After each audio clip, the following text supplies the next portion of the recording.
Welcome to views media Telugu. Vinukonda పట్టణంలోని టిట్కో గృహాల వద్దకు 2.85 కోట్ల వ్యయంతో నిర్మించనున్న 3311 kV సబ్స్టేషన్ ప్రభుత్వ చీఫ్ విప్ జీవీ ఆంజనేయులు సోమవారం శంకుస్థాపన చేశారు. జీవీ మాట్లాడుతూ కొత్త సబ్స్టేషన్ అందుబాటులో రావడం వల్ల టిట్కో ఇళ్ల విద్యుత్ సౌకర్యం, పరిసర ప్రాంతాల్లో లో వోల్టేజ్ సమస్యలు తొలగి నిరంతర విద్యుత్ సరఫరా జరుగుతుందని తెలిపారు. టిట్కో నివాసితుల ఆరోగ్యంపై ప్రత్యేక శ్రద్ధ వహిస్తూ ఇక్కడే ఒక ఆసుపత్రిని నిర్మించనున్నట్టు వెల్లడించారు. పిల్లల చదువు కోసం సుదూర ప్రాంతాలు వెళ్లకుండా కాలనీ సమీపంలోని అత్యాధునిక వసతులతో కూడిన పాఠశాల, అంగన్వాడీ కేంద్రం ఏర్పాటు చేస్తామని హామీ ఇచ్చారు. ఈ కార్యక్రమంలో డీసీసీబీ చైర్మన్ మక్కిన మల్లికార్జునరావు, నాయకులు, విద్యుత్ శాఖ అధికారులు తదితరులు పాల్గొన్నారు. సోలార్ పవర్ను కూడా చక్కగా ప్రోత్సహిస్తున్నాం. దాంట్లో కూడా ప్రతి ఇంటి మీద సోలార్ పవర్ పేదవాడికి ఒక ఆదాయం వనరులుగా తీర్చిదిద్దాలనే లక్ష్యంతో ముందుకెళ్తున్నాం. అట్లాగే ఈరోజు రైతుల గురించి మాట్లాడే హక్కు జగన్మోహన్ రెడ్డికి ఉందా? రైతు ద్రోహి జగన్మోహన్ రెడ్డి. కొన్న ధాన్యానికి డబ్బులు ఇవ్వలేదు, రైతులు గిట్టుబాటు ధర ఇవ్వలేదు. ఏ రోజు కూడా ఎన్డీఏ ప్రభుత్వం వచ్చినాక 1250 కోట్లు మేము చెల్లించాం. సంవత్సరం పాటు రైతులకి మీరు ధాన్యం కొని డబ్బులు చెల్లించలేకపోతే మేము వచ్చి ఇచ్చాం. ఆయన గోసపెట్టుకున్న ఆయన మాజీ ఎమ్మెల్యే అన్ని డొల్ల మాటలు చెప్పాడు. మేము వెళ్ళి పంటకు నష్టపరిహారం ఇస్తామని గోసెగ పట్టుకుని వెళ్ళి పొలంలోకి వెళ్ళి చెప్పాడు. ఒక్క రైతు కన్నా పంట నష్టపరిహారం ఇప్పించాడా ఈ జిల్లాలో? మరి అధికారం ఉన్నప్పుడేమో ఎర్రవిగాడు, అహంకారం, దురహంకారం, తప్పుడు కేసులు పెట్టడం, వేధింపులు చేయటం, అరాచకాలు చేయటం. న్యాయం చేయమని అడిగితే, రైతు గిట్టుబాటు ధర అడిగితే రైతు మీద తప్పుడు కేసు పెట్టి, అటెంప్ట్ మర్డర్ కేసు పెట్టి జైలు లేపించాడు. దుర్వినియోగం చేస్తారా అంటే? మీకు ఎవరైనా ఇదేమని ప్రశ్నిస్తే, ఇదేంటి అన్యాయం అని చెప్పి ప్రశ్నిస్తే జైల్లో పెట్టించారు. మీ నియంత పోకడలకి ప్రజలు గుణపాఠం చెప్పారు. చరిత్రలో ఎప్పుడు లేనటువంటి మెజారిటీతో నన్ను గెలిపించి నిన్ను చిత్తుగా ఓడించి బుద్ధి చెప్పారు. ఇంకేం కావాలా అంటే? ప్రజలు నీకు బుద్ధి చెప్పినా, నువ్వు పనికిమాలినోడివి, ఎక్కడ ఒక్క మంచి పని చేయలేదని చెప్పేసి నీకు బుద్ధి చెప్పినా నీకు బుద్ధి రాలా? యూరియా కొరత, డిఏపి కొరతని దుష్ప్రచారం చేస్తున్నాడు. నోరు అదుపులో పెట్టుకో. కృత్రిమంగా ఎరువులు స్కేర్ సిటీ క్రియేట్ చేసే ప్రయత్నం చేస్తే రైతుల్ని నీ బాగా పడతారు. ఈ రోజు యూరియా, డిఏపి కొరత ఎక్కడా లేదు రాష్ట్రంలో. రైతులకి అందుబాటులో ఈ రోజు ఎరువులు ఉన్నాయి. ఎప్పుడు కావాలంటే అప్పుడు రైతు సేవా కేంద్రాల నుండి కొనుక్కుంటున్నారు. అట్లాగే సొసైటీల నుండి రైతులు, అలాగే డీలర్స్ నుండి కూడా కొనుక్కుంటున్నారు. రైతులకి ఎక్కడ యూరియా, డిఏపి సమస్య లేకపోతే ఈయనకేంటి సమస్య? ఈ డొల్ల మాటలు ఎందుకు మాట్లాడుతున్నాడు? ఈ రోజు ప్రజలు ఇంకా మర్చిపోతారేమోనని ఒక ఆందోళన. ఏదోటి దుష్ప్రచారం, అబద్ధాలు ఆడి, అసత్యాలు ఆడి ప్రజలు నమ్ముతారు అనుకున్నాడు. దానికి గుణపాఠం చెప్పారు కదా. నిత్యం అబద్ధాలు ఆడంది బొల్లాకి నిద్రపట్టదు.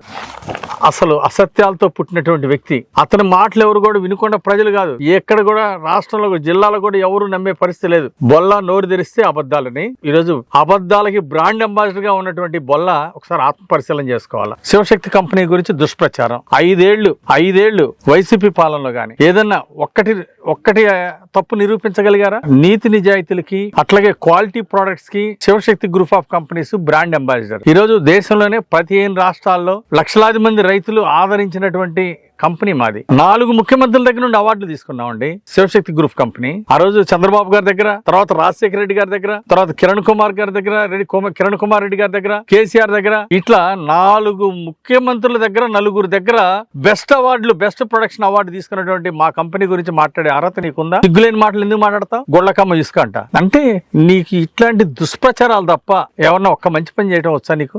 ఒక్క మంచి పని చేయడం చేతగాని దద్దమ్మవి నువ్వు. ఏంటి రోజు ఈ సొల్లు కబుర్లు ఏంటి? ఎక్కడ వినుకొండ ప్రజలు ఆడమర్చిపోతారో, ఓ మాజీ ఎమ్మెల్యేగా నన్ను గుర్తుపెట్టుకోండి అని చెప్పేసి రోజు వచ్చి ఏదోటి 2 రోజులు రోజు మార్చి రోజు వచ్చి ఏదోటి ప్రెస్ మీట్ పెట్టడం, వాళ్ళని అసత్య ప్రచారాలు చేయటం. నీ అసత్య ప్రచారాలు ఇంకా ఎందాకంటారు? 5 ఏళ్లు ఇని నీ అసత్య ప్రచారాలు ఇని ఇక్కడ టిట్కో ఇల్లు పూర్తి చేయలేకపోయావు. వినుకొండలో ఒక టార్గెట్, ఒక మరుగుదొడ్డి కట్టలేకపోయావు. నువ్వేంది పీకింది? నువ్వేం మాట్లాడుతున్నావు? శివశక్తికి అవార్డులు వచ్చినాయి.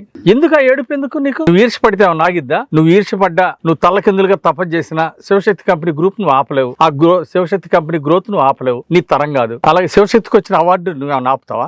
గతంలో 4 ముఖ్యమంత్రుల దగ్గర తీసుకున్నావు, భవిష్యత్తులో నేషనల్ అవార్డు తీసుకుంటాం. నువ్వు ఎంత సొల్లు ఆగినా, నువ్వు ఎంత దుష్ప్రచారం చేసినా రైతులు నమ్మరు. ఎందుకు ఆ దుష్ప్రచారాలు? నువ్వు నోరు అదుపులో పెట్టకపోతే పరువు నష్టం దావా వేసి నిన్ను కోర్టుకి ఈడుస్తా. ఇకనైనా సొల్లు ఆగుడు మానుకుంటే కొంచెం గౌరవం ఉంటది. ఒక మాజీ ఎమ్మెల్యే అంటే ఒక గౌరవం ఉంటది.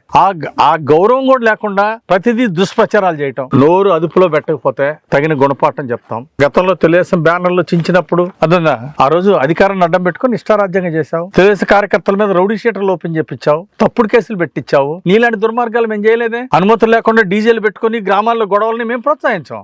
మా పార్టీ వాళ్ళైనా డీజే పెట్టాలన్నా ఇంకోటి పెట్టాలన్నా సరే అనుమతి తీసుకోవాల్సిందే. అందరికీ ఒకటే రూలు. ఈ రోజు ఇప్పటికి కూడా గ్రూపులను ప్రోత్సహించడం, కులాల మధ్య మతాల మధ్య చిచ్చు పెట్టే ఇది నువ్వు మానుకోకపోతే మళ్ళీ ఒకసారి నీకు బుద్ధి చెప్తారు. ఈ రోజు దుష్ప్రచారాల మీదనే నమ్ముకున్నాడు. నీ పనికి మాలిన మాటలకి అర్థంగా జాతీయ స్థాయిలో గుర్తింపు వచ్చిన మా కంపెనీ ప్రతిసారి నీ సొల్లు వాగుడికి, నీ సోది వాగుడికి, నీ దుష్ప్రచారాలకి, నీ అసత్యాలకి, నీ అబద్ధాలకి సమాధానం నేను చెప్పను. అదన్నా మా కంపెనీ ప్రతి సంవత్సరం బ్రహ్మాండమైన గ్రోత్ తో ముందుకెళ్తుంది. రైతులు లక్షలాది మంది రైతులు ప్రతి సంవత్సరం పెరుగుతున్నారు. ఇదే రైతుల ఆధారనే మాకు శిరోధాన్యం. అంతేగాని నీ సొల్లాగులను పట్టించుకునే పరిస్థితులు నేను లేను.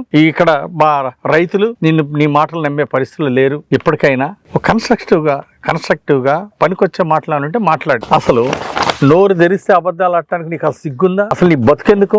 నీలాంటి ఎదవ బతుకు బతికే కంటే నీకంటే ఒక సామాన్యుడు చాలా గొప్ప. 10 మందికి మంచి చేయాలనుకునే ఒక సామాన్యుడు నీకంటే గొప్ప. నీ అంత పనికిమాలినోడు లేడని ఈ రోజు ప్రజలందరూ మాట్లాడుకుంటున్నారు. ఒక్క మంచి పని చెప్పు నువ్వు చేసి. కాబట్టి నేను మాటలతో కాదు చేతలతో చూపిస్తా. ఎన్ఎస్పి కాలనీ అభివృద్ధి చేస్తాం. అక్కడ కళ్యాణ మండపం తీసుకొస్తాం, షాపింగ్ కాంప్లెక్స్ తీసుకొస్తాం, వెజిటబుల్ హోల్సేల్ కూరగాయల మార్కెట్ తీసుకొస్తాం, గుర్రం జాషువా లైబ్రరీ పూర్తి చేస్తా. ఇవన్నీ కూడా ఏవైతే కమిట్మెంట్ ఇచ్చామో పూర్తి చేస్తా. 210 కోట్లతో అమృత్ స్కీమ్ వాటర్ స్కీమ్ తీసుకొచ్చాం. దాన్ని కూడా తొందరలోనే టెండర్ పిలిచి దాన్ని కూడా రానున్న 2 సంవత్సరాల్లో శాశ్వత మంచినీటి పథకం వినుకొండ పూర్తి చేస్తా. 5 ఏళ్లు మీరు ఒక్క అంగుళం కూడా చేయలేకపోయిన మీరు మమ్మల్ని విమర్శించే హక్కు మీకు ఉందా? కాబట్టి వినుకొండ అభివృద్ధి, పల్నాడు అభివృద్ధి నా జీవిత ఆశయం. దీంట్లో ఎక్కడ కూడా రాజీ లేని విధంగా మేము ముందుకు తీసుకెళ్తాం. శివశక్తి ఫౌండేషన్ ద్వారా బస్ షెల్టర్స్ పెట్టించాం. అలాగే ఎన్ఎస్పి కాలనీ అభివృద్ధికి శ్రీకారం చుట్టాం. కొండ మీద గుడి కమిటీ ఈరోజు ప్రమాణ స్వీకారం జరుగుతుంది. ఆ కొండ మీద గుడి అభివృద్ధి కమిటీ ప్రమాణ స్వీకారం చేస్తున్నటువంటి కమిటీ సభ్యులందరికీ హృదయపూర్వక అభినందనలు. ఈ కమిటీ సమర్థవంతంగా పనిచేస్తుందని నేను ఆశాభావం వ్యక్తం చేస్తున్నా. అచ్యుత రామకోటేశ్వరరావు మరి గుడి కమిటీ చైర్మన్ గా, అట్లాగే మిగిలిన వాళ్ళందరూ కూడా సభ్యులుగా మరి చక్కటి నంబర్ 1 కమిటీ వేసాం. ఈ కమిటీ గుడి నిర్మాణాన్ని పూర్తి చేసే బాధ్యత కమిటీ చేస్తుంది. ఘాట్ రోడ్డు చంద్రబాబు గారి సహకారంతో ఘాట్ రోడ్డు సంపూర్ణంగా పూర్తి చేస్తాం. అట్లాగే మొన్నే 4 కోట్లు శాంక్షన్ చేపించాం. దాని తర్వాత ఇంకా ఎంత ఫండ్స్ అవసరం అయితే అంత పూర్తిగా తీసుకొస్తాం. గుడికి తార్ రోడ్డు, కొండ మీదకి ఘాట్ రోడ్డు తార్ రోడ్డు పూర్తి చేస్తాం. ఇంకేం అవసరం అయితే అవి సైడ్ వాల్స్ ఇవన్నీ కూడా పూర్తి చేస్తాం. నియోజకవర్గ ఆశయమే ప్రాణంగా ఊపిరిగా పనిచేస్తా. అంతేగాని ఈ సొల్లు మాటలాపి కన్స్ట్రక్టివ్ గా మంచి సలహాలు సూచనలు ఉంటే చెప్పు.